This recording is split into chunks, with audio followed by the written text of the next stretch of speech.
Bill Gates, what's your favorite animal? Dog. What's your favorite food? Hamburger. What do you eat for breakfast? Nothing. What is your worst fear? I don't want my brain to stop working. Bill is a multiprocessor. He'll be reading something else, but then processing at the same time. It's chaos. He thrives on complexity. He makes a framework in his mind, and then he starts slotting in the information. If something doesn't line up, and he gets really frustrated, it's scary. But when Bill stills himself, he can pull ideas together that other people can't see. At Microsoft, I worked night and day, and that was how I made sure Microsoft stayed ahead. I could be so extreme. You never understood the first thing about this. Microsoft hit a new record high on Wall Street. Rivals paint a dark picture. He'll do whatever he can to capture more of the market. Our mother wanted him to focus on community and family. I gave my mom a hard time not following what she wanted. You don't raise a family hyper-focused in your head. Each one of us has to start out with developing his or her own definition of success. I had the wrong way of looking at things. In life, you have to decide what's important in the world. I will look at energy, climate change, and disease eradication. It's important that we start deploying solutions unnaturally fast. We are running out of time here. He tends to look at problems from unusual angles. There hasn't been innovation in nuclear energy for 25 years. What are the odds of getting the job done? If you want to make a dent in this, you better think in wholesale magnitudes. He's at his best when the deck is stacked against him. There's many challenges. This is harder than I expected. Ultimately, it's not what you get. It's what you become.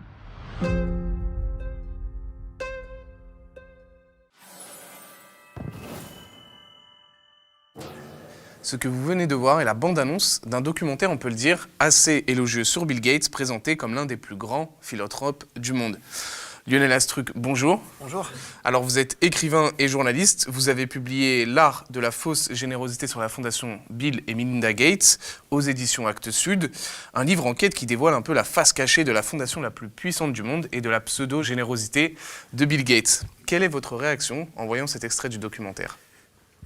Pour tout vous dire, en fait, c'est ce genre de message qui m'a poussé à écrire le livre. Ils en font tellement trop, justement, dans ce... Alors, maintenant, on va voir le documentaire, ça n'est que l'annonce, mais on voit bien que ça va être une hagiographie très complaisante, très mielleuse, qui va nous présenter un homme qui est plus proche du Dieu que de l'homme normal. On le voit bien avec cette bande-annonce. Et en fait, moi, c'est vrai que j'ai lu des articles, y compris dans des suppléments de magazines consacrés au mécénat, avec des journalistes qui étaient spécialisés, etc., et qui continuaient en fait à présenter Bill Gates comme si c'était vraiment un exemple de générosité. Il est d'ailleurs devenu en fait une sorte d'étalon de mesure de ce que c'est que la grande générosité. C'est-à-dire, à chaque fois qu'on parle de philanthropie, de mécénat, on dit « Ah oui, c'est comme Bill Gates qui donne tellement, etc. » Et au bout d'un moment, c'est vrai que moi, connaissant déjà, avant de démarrer l'enquête, une partie de ce qui se cachait derrière ce joli décor, à un moment donné, j'ai trouvé ça vraiment insupportable et donc j'ai commencé cette enquête. Alors dans le livre, vous développez un terme, le philanthrocapitalisme. Est-ce que vous pouvez nous expliquer ce que c'est ? Oui, le philanthrocapitalisme, c'est donc un mélange de générosité et de capitalisme. Et l'idée, en fait, des tenants de ce mouvement, qui sont tous de très très grandes fortunes, c'est qu'en fait, ils vont pouvoir, à travers la générosité, faire des affaires. Et c'est l'idée aussi que, en fait, finalement, ils font le constat que la philanthropie actuelle, elle n'est pas assez efficace et que si elle voulait être plus efficace, il faudrait qu'elle utilise les méthodes du capitalisme. Ce que ça suppose, c'est qu'en fait, le philanthrocapitalisme met au centre de son fonctionnement les grandes entreprises, les multinationales, et surtout des méthodes capitalistiques et commerciales. Et donc, si la philanthropie vient alimenter le commerce qui les rend riches, eux, ça ne pose aucun problème. Il n'y a donc pas de remise en question de la justice sociale. Il n'y a pas de remise en question du système.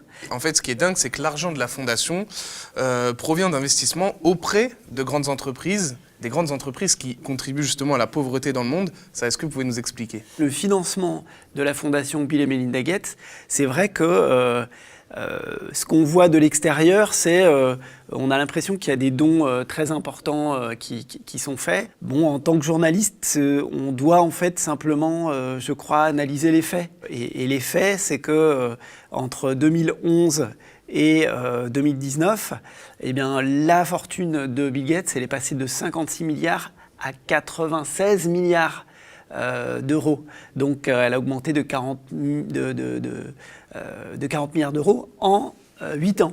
Donc on ne peut pas dire qu'il est en train vraiment de se dépouiller au profit des pauvres. Alors comment il fait pour à la fois accroître sa fortune dans de telles proportions qui sont vraiment astronomiques et en même temps faire croire qu'il est généreux dans le monde entier, que c'est l'homme le plus généreux? En fait, c'est un système de placement, effectivement, comme vous l'avez dit. Et ces placements, ils sont faits via ce qu'on appelle un trust, c'est-à-dire un fonds d'investissement. Donc, à la fondation est adossé un fonds d'investissement. Et ce fonds d'investissement place de l'argent. Et ce ne sont que les dividendes de ces placements qui vont ensuite alimenter la fondation. C'est ça qu'il faut bien comprendre. Alors, ça, à la limite, je dirais, ça pose pas de problème si les investissements sont vraiment irréprochables. Ou alors si les investissements eux-mêmes contribuent à ce qu'on appelle l'économie sociale et solidaire. Mais là, où investit le trust de la fondation Bill et Melinda Gates? Il investit dans l'armement, et notamment un fleuron de l'armement britannique qui s'appelle BAE Systems, beaucoup dans les énergies fossiles. Il faut savoir que ce fonds investit dans 35 des 200 sociétés les plus émettrices de gaz à effet de serre. Bon, les laboratoires pharmaceutiques, les OGM, Monsanto bien sûr, et la malbouffe avec Coca-Cola, McDo, etc. Est-ce que vraiment investir dans ces sociétés-là, les encourager, leur donner les moyens de se développer, je pense par exemple aux énergies fossiles, est-ce que c'est vraiment un acte de philanthropie? Est-ce que vraiment on va arriver à se sortir d'affaire avec ce genre de comportement? C'est pas sûr.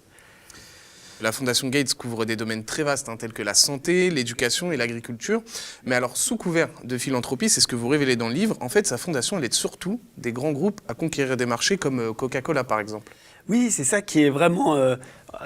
plus on s'enfonce dans cette affaire, plus on va loin, en fait, dans les vérifications, l'observation, l'analyse de ce grand mécano qui a plusieurs étages, on comprend maintenant, plus on s'aperçoit que décidément, tout est effectivement dédié aux grandes entreprises, aux multinationales. Et ça implique des conflits d'intérêts à grande échelle et à petite échelle. Mais commençons effectivement par la petite échelle. En fait, souvent, on constate que les entreprises qui sont dans les placements du trust de la fondation Bill et Melinda Gates, donc qui reçoivent les investissements de la fondation, font également partie en fait des bénéficiaires des dons. Donc là, il y a un vrai problème, c'est-à-dire qu'on donne de l'argent à une entreprise qui va vous en rapporter. Moi, c'est pas vraiment ce que j'appelle de la générosité. On a plusieurs cas où on peut vraiment vérifier ça sans problème, et notamment Coca-Cola, qui effectivement a eu en 2014 538 millions d'euros de placement du trust de la Fondation Gates, et qui par ailleurs profitait de programmes destinés à former 50 000 agriculteurs pour qu'ils puissent cultiver des fruits de la passion. Donc ça se passait au Kenya. Bon, pour Monsanto, c'est le conflit d'intérêts encore plus énorme, à tel point qu'un ancien haut responsable de Monsanto, Rob Horsch, fait partie de l'équipe de la Fondation aujourd'hui. Donc la Fondation Bill et Melinda Gates, en Afrique, c'est vraiment le cheval de Troie, en fait, des OGM et de Monsanto. Donc effectivement, donner à de grandes entreprises comme Monsanto, Coca-Cola ou McDonald's, c'est pas sûr que ce soit vraiment une méthode qui nous fasse changer de paradigme et arriver à une vraie solution, quoi. Oui, et surtout, en plus, la fondation, elle aide surtout des ONG dont le siège est basé aux États-Unis. Elle n'aide pas les ONG qui sont dans les pays en Afrique. Ça, c'est très intéressant. En fait, c'est un constat qui a été dressé par une revue scientifique britannique, The Lancet, qui, en fait, s'est aperçu de deux choses. Donc, ils sont plus axés sur la santé, mais ils se sont aperçus que la fondation Bill et Melinda Gates, qui donnait une image d'être très proche de l'Afrique, donc on voit souvent Bill Gates et sa femme avec les Africains, etc. En fait, ils n'ont pas confiance du tout dans ce qui se passe en Afrique et dans les Africains eux-mêmes et dans les populations qu'ils aident de manière générale. Et ils préfèrent en fait que leur argent passe par des pays riches. Et en réalité, seuls 5% de l'argent qu'ils donnent arrive sur place.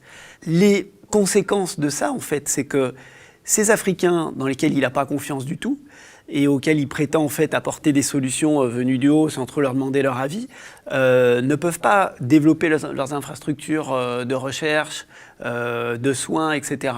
Et ils sont en fait obligés d'accepter les missions qui viennent soit de grandes agences de l'ONU, soit effectivement de grosses ONG, quoi. Ce qui est encore plus pernicieux, j'allais dire, c'est que là où ça rejoint les conflits d'intérêts, c'est qu'on s'aperçoit aussi que lorsque, et ça c'est encore le Lancet, donc cette revue scientifique qui le dit, lorsque la fondation Bill et Melinda Gates choisit des programmes à financer, elle préfère financer des programmes qui vont susciter la création de marchés plutôt que d'autres qui vont autonomiser en fait les gens qui ont des problèmes. Et en l'occurrence, on le voit à chaque fois qu'il y a deux solutions, à savoir un remède naturel fabriqué localement par les populations locales et un vaccin qui va être vendu par un grand laboratoire venu de l'extérieur et d'un pays riche en l'occurrence, et ben la Fondation Gates en fait choisit les maladies qui font appel à l'ouverture de marché, à la création de vaccins. Oui, ça on peut être plus précis. Est-ce que juste vous pouvez nous expliquer, c'est qu'en fait c'est contre le paludisme Oui, alors le cas s'est effectivement présenté avec le paludisme, précisément, où effectivement il y a une méthode dont il a été prouvé qu'elle fonctionne, qui est l'artémisia, qui est une plante qui se boit en tisane et qui donc peut être cultivée en fait par les agriculteurs, les petits agriculteurs locaux. Et si c'est bien administré, si c'est bien pris, ça marche vraiment bien, quoi. Et donc maintenant on a des sujets de thèse, des études qui viennent affirmer, valider ce soin. Et puis on a un vaccin, le Mosquirix, produit par GSK. Et c'est vrai que la fondation Bill et Melinda Gates, en fait, a utilisé son influence auprès de l'OMS, influence qui est décisive, pour faire en sorte que ce soit plutôt les vaccins qui soient préférés, voire pour que l'artémisia soit interdite. Alors, il faut le dire aussi, Bill Gates, il a une idée en tête, c'est le salut du monde viendra par la technologie. Petit à petit, en démontant en fait ce grand mécano, j'en suis venu à m'intéresser de plus en plus en fait à la psychologie de Bill Gates, parce que en fait, je le crois sincère dans sa démarche. Ce qui est peut-être le plus grave en fait constat, parce que ça veut dire qu'il ira jusqu'au bout, il y croit vraiment, il n'est pas dans une démarche de flouer tout le monde. En fait, il est floué lui-même par sa propre obsession. Et effectivement, son obsession, c'est la technologie. Et quand je dis que j'ai essayé de me mettre à sa place et de comprendre sa psychologie, en fait, il faut comprendre que c'est quelqu'un qui a réussi à devenir le maître du monde, si j'ose dire, grâce à la technologie. C'est-à-dire que ce moment où il s'est accaparé un savoir informatique qui en réalité était un patrimoine commun à l'époque, et que lui, dont il s'est emparé, il a rendu quelque chose de gratuit, payant à ce moment-là. Et il a eu aussi cette intuition et cette capacité de travail assez incroyable qui ont fait qu'il est passé devant tout le monde et qu'il a construit des monopoles autour de l'informatique. C'est ça qui a fait de lui ce qu'il est aujourd'hui. Et donc pour lui, la technologie, c'est quelque chose d'indépassable. C'est pour ça qu'il aime les vaccins, c'est pour ça qu'il aime les téléphones, l'informatique. Et pour lui, en fait, la solution, elle est là. Or, comme disait Albert Einstein, on ne peut pas utiliser pour sortir d'un problème les mêmes modes de pensée qui ont servi à créer ce problème. Et lui, c'est précisément ce qu'il est en train de faire, et c'est ça qui est vraiment dangereux, quoi. C'est-à-dire que c'est avec quelqu'un comme ça, qui est reconnu par la population très largement comme étant vraiment un exemple de générosité, un génie, comme on l'a vu dans la bande-annonce tout à l'heure. C'est vraiment avec ce genre de personnes qu'on peut être poussé à l'effondrement et de manière accélérée, quoi. Oui, parce que vous l'avez dit, hein, la plupart des financements qui sont faits par la Fondation en Afrique, c'est à but commercial. Il a notamment décidé d'importer l'idée de brevet. Il essaye d'imposer aux États l'idée qu'il faut breveter chaque nouvelle chose qu'importe la Fondation.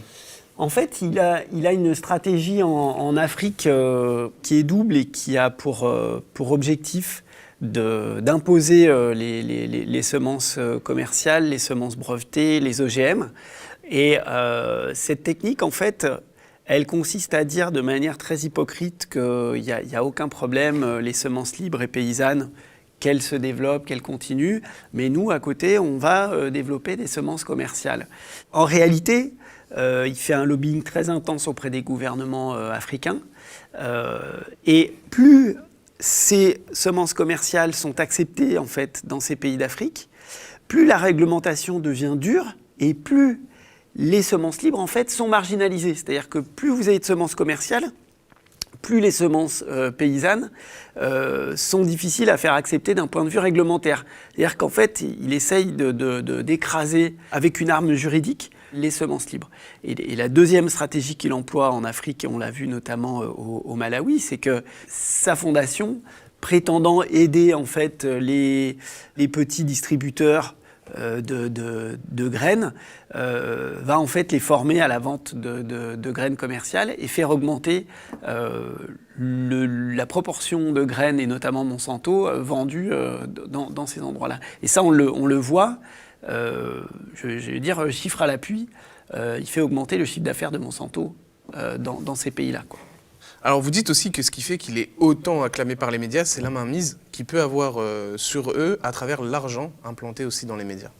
Moi, ce qui m'a vraiment surpris au début de cette enquête, c'est de voir le peu d'esprit critique qui était développé à l'encontre de Bill Gates. Ceux qui vont lire ce livre, s'ils voient ensuite le documentaire, encore une fois sous réserve de voir le reste, mais la bande-annonce laisse assez peu de doute, verront quand même qu'il y a un tel abysse entre cette image policée qui nous a été envoyée partout à travers le monde et la réalité. Moi, c'est vraiment ça qui m'a fait réagir. Et effectivement, je me suis posé la question de savoir, mais comment est-ce qu'il est parvenu ? Il y a quand même un moment qui est vraiment très surprenant. C'est-à-dire que à la fin des années 90, en 98, il a été attaqué par le gouvernement américain parce qu'il utilisait des abus de position dominante pour imposer en fait son logiciel Internet Explorer et pour mettre Netscape de côté. Et pour ça, il a eu des pratiques très violentes à l'égard d'autres entreprises. Et ça, quand on est attaqué par le gouvernement américain parce qu'on en fait trop pour le capitalisme, c'est quand même qu'on va vraiment très très loin dans l'aspect sauvage du capitalisme. Mais ça a été un procès. Ici, en fait, on est passé un peu à côté. Et c'est pour ça aussi qu'il y a encore cette image édulcorée de Bill Gates. Et là-bas, en fait, ça a été retransmis partout. Et les gens suivaient. Ils étaient devant leur télé et ils voyaient Bill Gates face au juge. Et il y a eu de grands silences très éloquents de Bill Gates parce qu'il y a un moment, on a beau être un génie, un surdoué, lorsqu'on est pris la main dans le pot de confiture, on ne peut plus répondre. Et donc, là où je veux en venir, c'est que ça se passait en 98. Donc, Bill Gates avait cette image en fait de prédateur économique qu'il était et qu'il est toujours. Et en 2000, il devient l'homme le plus généreux du monde. Et il fait la couverture de grands magazines américains, etc. On dit « Waouh, c'est incroyable, il va donner toute sa fortune ». Donc on a vu que c'était pas vrai déjà au début de cette interview. Et donc moi, ce qui m'a vraiment interpellé, c'est comment c'est possible de faire un inversement d'image à ce point-là et de le faire aussi vite. Bill Gates s'est servi de plusieurs choses, mais je crois que la chose la plus intéressante à analyser, en fait, c'est l'autocensure. C'est-à-dire qu'il distribue tellement d'argent que quand les problèmes sont là, on les tait. Ça, c'est quelque chose qui est vraiment important. Il faut savoir aussi que dans la Fondation Bill et Melinda Gates, il y a un budget communication qui est carrément colossal, quoi. Est-ce qu'aujourd'hui, on peut dire que la Fondation est aussi puissante qu'un pays, par exemple? Elle est plus puissante que beaucoup de pays, en réalité. Bill Gates, en tout cas, pour ne pas le confondre avec sa fondation, Bill Gates est plus riche que 45 des 48 pays d'Afrique subsaharienne. C'est-à-dire que quand c'est ça, c'est-à-dire que le continent est un terrain de jeu, quoi, hein, pour lui. Dans bien des domaines, et notamment santé, agriculture, le budget de la Fondation est devant le budget d'aide de bien des pays. Et ça, en fait, on en constate les effets, notamment à l'OMS, où étant l'un des plus gros donateurs, il a aussi la main sur des décisions vraiment importantes. L'Organisation mondiale de la santé. Voilà, sur des décisions importantes et sur des axes stratégiques qui sont pris par l'OMS. Donc, ça signifie un problème démocratique. Cette pratique du philanthrocapitalisme permet, en fait, à un multimilliardaire de prendre la main sur des questions telles que l'environnement, la protection de l'environnement et la santé. Est-ce qu'on pourra l'arrêter un jour? J'espère. J'espère, mais je pense qu'il profite d'une sorte de vide juridique. C'est-à-dire que quand vous avez une fondation, il y a beaucoup de choses qui sont possibles, qui ne le seraient pas si le budget était soumis à d'autres institutions et davantage en tout cas aux citoyens. Donc c'est vraiment à nous, en tout cas, de nous protéger de lui, quoi. Merci Lionel Astruc. Je rappelle donc votre livre, L'art de la fausse générosité, sur la Fondation Bill et Melinda Gates. Merci. Au revoir.